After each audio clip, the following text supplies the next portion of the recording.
हर पल आपके साथ। नमस्कार, आप देख रहे हैं हर पल न्यूज और मैं हूं आपके साथ माधुरी तिवारी। खबरों की शुरुआत करेंगे, लेकिन उससे पहले नजर डालेंगे आज की हेडलाइंस पर।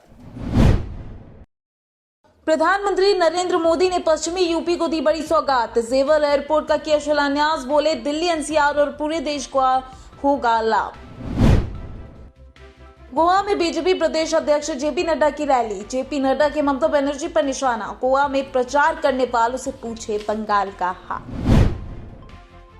सीतापुर बूथ सम्मेलन में पहुंचे रक्षा मंत्री राजनाथ। तीनों कृषि कानूनों की वापसी पर बोले किसान हमारे लिए भगवान से कम नहीं। पीएम ने बड़प्पन दिखाया।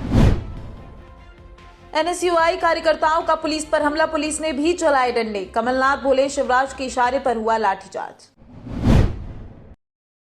पीएम नरेंद्र मोदी जेवर पहुंचे। पीएम ने यहां बने नोएडा इंटरनेशनल एयरपोर्ट का शिलान्यास किया। पीएम मोदी ने कहा कि यूपी के देश के सभी लोगों को नोएडा एयरपोर्ट के इस भूमि पूजन की बहुत बहुत बधाई।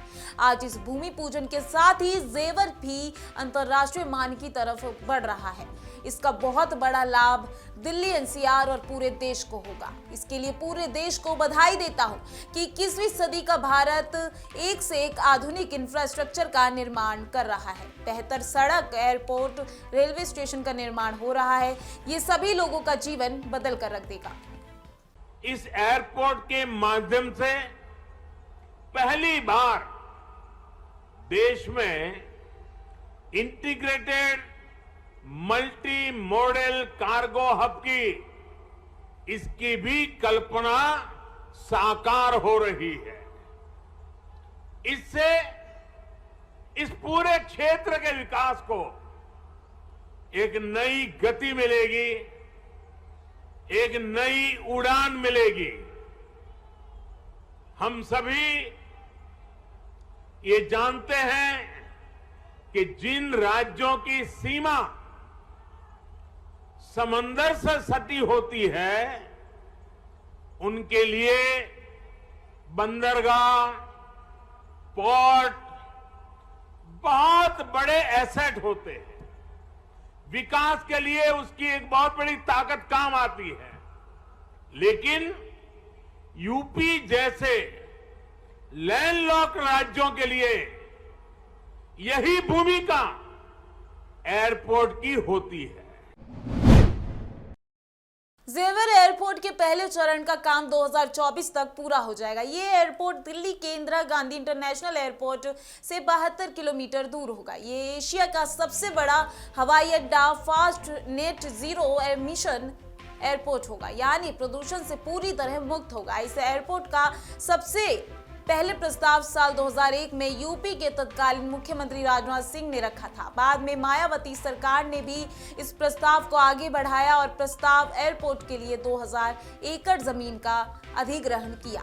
यूपीए सरकार ने इस योजना को नई उड़ान मिली और इसके लिए ग्रुप ऑफ मिनिस्टर्स बनाया गया। शुरुआती अड़चनों के बाद अब पीएम मोदी ने इसका शिलान्यास किया। जेवर एयरपोर्ट के शिलान्यास से पहले अखिलेश यादव ने बीजेपी पर निशाना साधा। अखिलेश ने ट्वीट किया कि अगर समाजवादी पार्टी की सरकार के समय फिरोजाबाद में प्रस्तावित एयरपोर्ट बनने की अनुमति केंद्र की बीजेपी सरकार ने रोकी ना होती तो इस समय जेवर के साथ चूड़ियों की भी जुड़ने का मौका मिलता। आपको बता दें कि यूपी का वैकासिक श्रृंगार पूर्णता की है और बढ़ता है। उन्होंने कहा कि सपा ही देगी यूपी के विकास को नई उड़ान। बता दें कि जेवर नोएडा इंटरनेशनल एयरपोर्ट को मुख्यमंत्री योगी आदित्यनाथ का ड्रीम प्रोजेक्ट कहा जाता है। केंद्र की मोदी सरकार अब ओबीसी आरक्षण को बढ़ाने का फैसला ले सकती है। गुरुवार को सुप्रीम कोर्ट को केंद्र ने बताया कि वो क्रीमी लेयर की लिमिट बढ़ाने वाली है। अभी वर्तमान में क्रीमी लेयर की सीमा 8 लाख है, लेकिन अब सरकार इसे बढ़ाने वाली है। 4 हफ्तों के अंदर इसको लेकर कई फैसले लिए जाएंगे। आपको बता दें कि केंद्र ने कोर्ट को बताया कि अब वो आर्थिक रूप से कमजोर वर्ग वाले क्राइटेरिया को बदलने जा रही है। अभी तक जिस उम्मीदवार के परिवार की इनकम साल की 8 लाख से कम थी, उसे ईडब्ल्यूएस में रखा जाएगा। आपको बता दें कि यहीं पर बड़ा परिवर्तन होगा। सरकार इस 8 लाख वाली लिमिट को ही बढ़ाने जा रही है।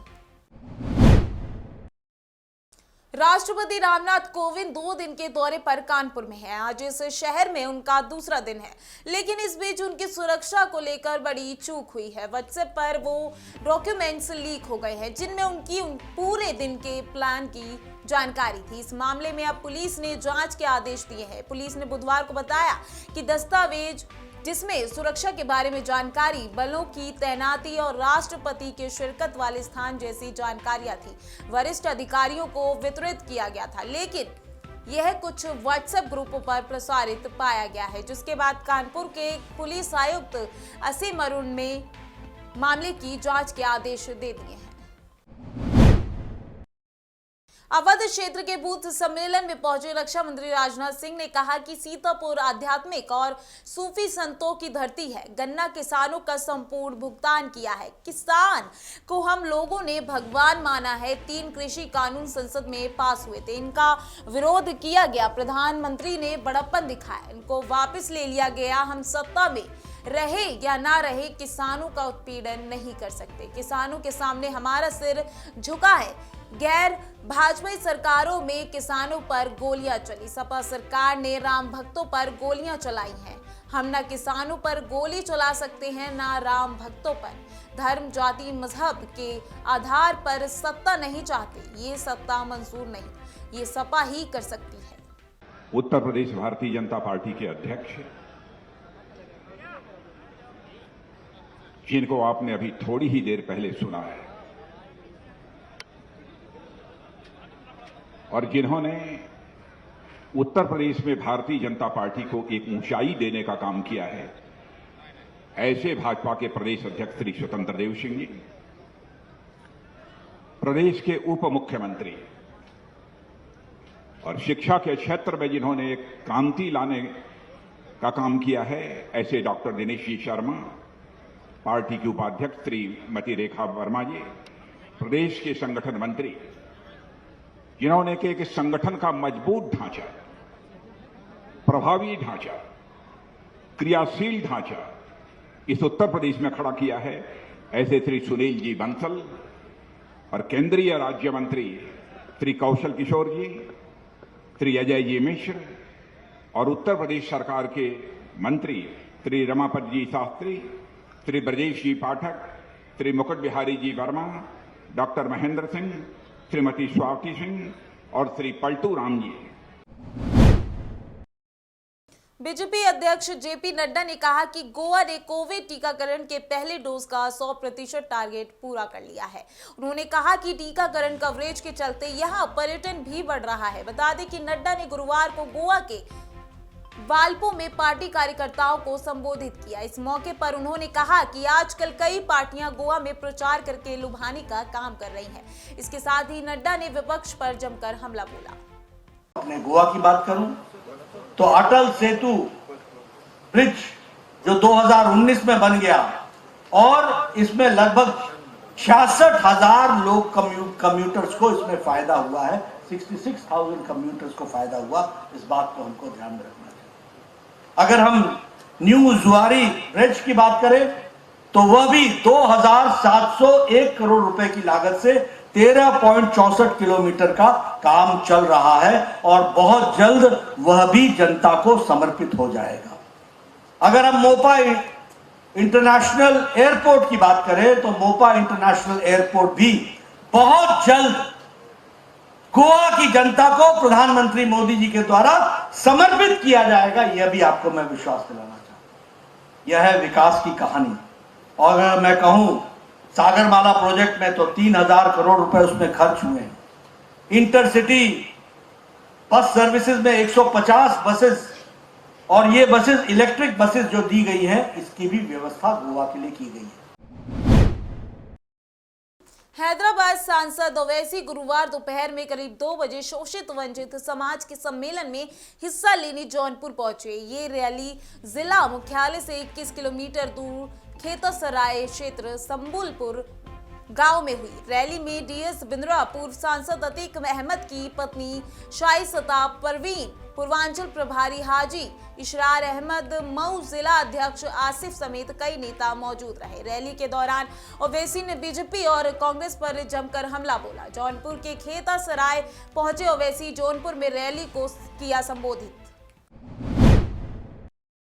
त्रिपुरा निकाय चुनाव के लिए वोटिंग हुई। इस दौरान कई लोगों को वोट नहीं डालने दिया गया, तो वहीं टीएमसी ने तो यहां तक कह दिया कि मतदाताओं को डराया धमकाया जा रहा है। अब सुप्रीम कोर्ट इस मामले पर बड़ा आदेश दे रही है। आपको बता दें कि सुप्रीम कोर्ट ने कहा कि मौके पर बीएसएफ की 2 टीमें भेजी जाए और डीजीपी भी स्थिति का जायजा ले। कोर्ट ने त्रिपुरा सरकार की तरफ से महेश जेठमलानी ने बताया कि राज्य में 458 जवान तैनात है। इसके अलावा 2 अतिरिक्त बीएसएफ की टीमें भी तैनात कर दी गई हैं। समीर वानखेड़े के पिता को बॉम्बे हाई कोर्ट से बड़ी राहत मिल गई है। बॉम्बे हाई कोर्ट ने उनकी याचिका पर नवाब मलिक और उनके परिवार को निर्देश दिया है कि अब वे वानखेड़े फैमिली के खिलाफ कुछ भी पब्लिश नहीं कर पाएंगे। साफ कहा है या कि सीधे तौर पर या फिर इशारों में भी परिवार के खिलाफ बयानबाजी नहीं की जाएगी।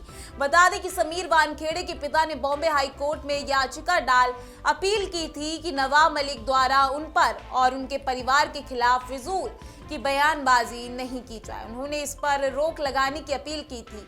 अब उसी मामले में कोर्ट की तरफ से नवाब मलिक को झटका दिया गया है। मुंबई के पूर्व police commissioner Paramvir Singh crime branch के सामने पेश हुए। परमवीर सिंह अक्टूबर से ही फरार थे। कोर्ट की तरफ से संपत्ति की जब्ती का आदेश दिए जाने के बाद परमवीर सिंह हाजिर हुए। 2 दिन पहले ही मुंबई पुलिस की क्राइम ब्रांच ने परमवीर सिंह के मुंबई के दोनों घर के दरवाजों पर घोषित अपराधी की जानकारी दी थी और उनको नोटिस चिपकाया था। मंगलवार को चस्पा किए गए इस नोटिस में परमवीर सिंह को 30 दिन के अंदर जांच एजेंसी या फिर कोर्ट के सामने हाजिर होने को कहा गया था।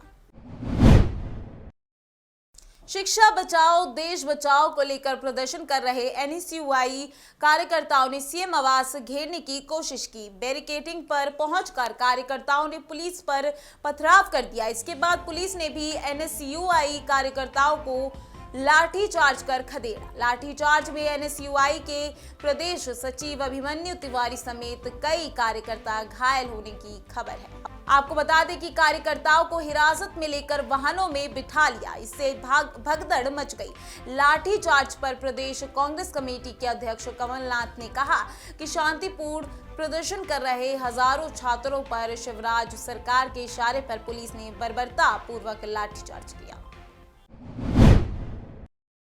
देश की नौसैन्य शक्ति को बढ़ाते हुए भारतीय नौसेना की तरफ से पनडुब्बी आईएनएस वेला को 25 नवंबर गुरुवार को सेवा में शामिल किया गया। बता दें कि कलवरी श्रेणी की पनडुब्बी परियोजना 75 के तहत भारतीय नौसेना को कल 6 पनडुब्बियों को सेवा में शामिल करना है। पनडुब्बी को सेवा में शामिल करने के दौरान नौसेना प्रमुख एडमिरल करमबीर सिंह भी मौजूद रहे। बता दें कि आईएनएस वेला सेवा में शामिल की गई इस श्रेणी की 4थी पनडुब्बी है। भारतीय नौसेना की तरफ से इससे पहले 21 नवंबर को युद्धपोत आईएनएस विशाखापट्टनम को सेवा में शामिल किया गया था। ऐसे में एक सप्ताह में 2 उपलब्धियां हासिल हुई। हमारे इस खास बुलेटिन में बस इतना ही। देखते रहिए हर्पल न्यूज। नमस्कार।